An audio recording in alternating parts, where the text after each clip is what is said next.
எல்லாருக்கும் வணக்கங்க. இந்த கோலம் 5 புள்ளி சந்து வரிசை 3 வரைக்குங்க. 3 புள்ளி வரைக்கும். சைடு வந்து 2 1ன்னு எல்லா பக்கமும் நம்ம புள்ளி வச்சுக்கணுங்க. இந்த கோலத்துலேயே 5 புள்ளி, அடுத்தது 7 புள்ளி, 9 புள்ளி, 11 புள்ளி, 13 புள்ளின்னு இது நம்ம விருப்பங்க. இந்த கோலம் எவ்வளோ பெரிய கோலம் வேணாலும் புள்ளி சேர்த்து வச்சுட்டு போட்டுக்கலாங்க. இந்த கோலம் ரொம்ப அழகாகவும் இருக்கும், எளிமையாகவும் இருக்குங்க. இந்த மாதிரி கோடு போட்டுட்டு இந்த முறையில் கோலம் போட்டோம்னா ரொம்ப எளிமையாக வருங்க இந்த கோலம்.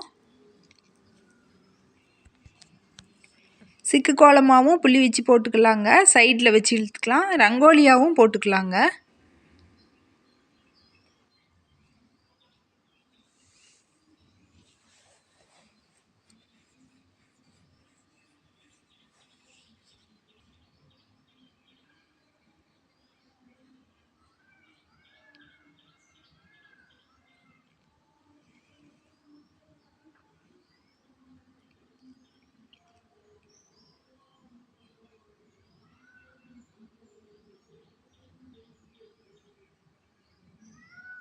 இந்த கோலம் வாசலில் போட்டு பாருங்கள், ரொம்ப அழகாக இருக்குங்க.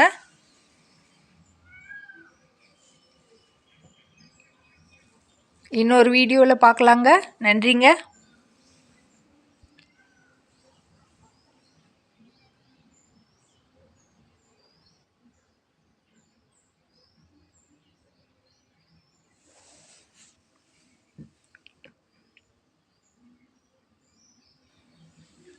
இதே மாதிரியே புள்ளி வச்சு சிக்கு கோலமாகவும் போட்டுக்கலாங்க. இப்படி இல்லைன்னா சுற்றி சுற்றி தாமரை பூவு இல்லை பூ டிசைனாகவும் ரங்கோலி மாதிரி கூட போட்டுக்கலாங்க.